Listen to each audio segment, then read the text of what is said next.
فرماتے ہوئے یہ فرمایا کہ اے عمر، جو تم نے باتیں کی ہیں ان بدبختوں اور ذلیلوں نے وہ بھی باتیں سنی ہیں، اور میں نبی رحمت سرکار نے جو باتیں فرمائی ہیں ان ملعونوں نے وہ بھی باتیں سنی ہیں۔ میرے نبی رحمت سرکار کے غلام حضرت فاروق اعظم رضی اللہ تعالیٰ عنہ سرکار فرماتے ہیں کہ یا رسول اللہ صلی اللہ علیہ وسلم، یہ صاحب ایمان لوگ تو نہیں تھے، مشرک تھے، مرتد تھے، بے ایمان تھے، ملعون تھے اور بخیل تھے، منافق تھے، یہ تو سب دین اسلام سے دور تھے، کیا ان کے مر جانے کے بعد بھی یہ گفتگو کو سنتے ہیں؟ میرے نبی رحمت سرکار نے فرمایا ہر مرنے والا جب وہ موت کے گھاٹ اتر جاتا ہے اس کے کان کی ہوئی گفتگو کو سن رہے ہوتے ہیں، وہ جواب نہیں دے سکتے، وہ باتیں بتا نہیں سکتے، اور باتیں سن بھی رہے ہیں، سمجھ بھی رہے ہیں۔ میرے نبی رحمت سرکار کے غلام فاروق اعظم رضی اللہ تعالیٰ عنہ سرکار نے عرض کی یا رسول اللہ، یہ تو غیر مسلموں کا یہ حال ہے، صاحب ایمان لوگوں کا کیا حال ہوگا؟ وہ کس درجے پر، کس مقام پر وہ فیض یاب ہوں گے؟ یہی جلال جو مر چکے تھے، نبی کے مخالف جو جل چکے تھے، نبی کے دشمن جو موت کے گھاٹ اتر چکے تھے، ان کے ورثاء اور ان کے عزیز و اقربا کے جسموں میں آگ لگ گئی تھی، اور انہیں نے سوچا کہ ہم نے ضرور ہم نے بدلہ لینا ہے، اور ان کے جسموں میں آگ لگ چکی تھی، وہ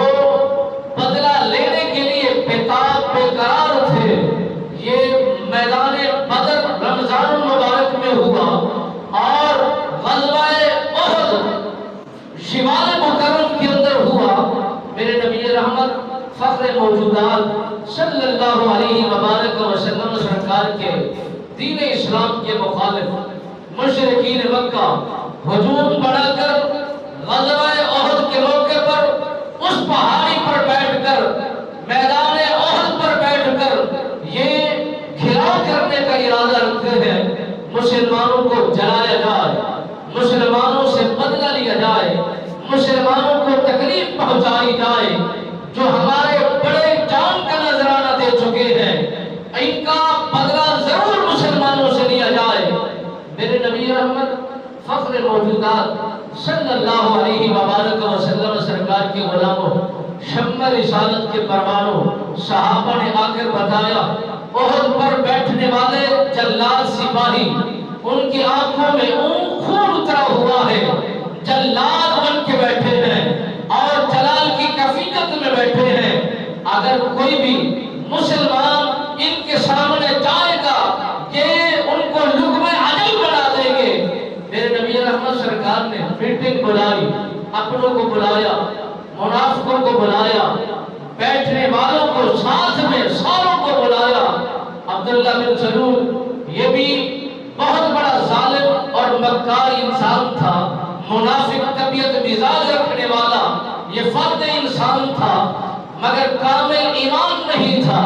میرے نبی سرکار کی دربار میں موجود نہیں تھا، آپ سرکار نے پیغام بھیجا عبداللہ بن سلول کو بلا کر کے لے آؤ۔ نبی سرکار کا پیغام پہنچا، وہ آیا اور نبی سرکار نے بتلایا کہ احد پہاڑ پر بیٹھنے والے ہمارے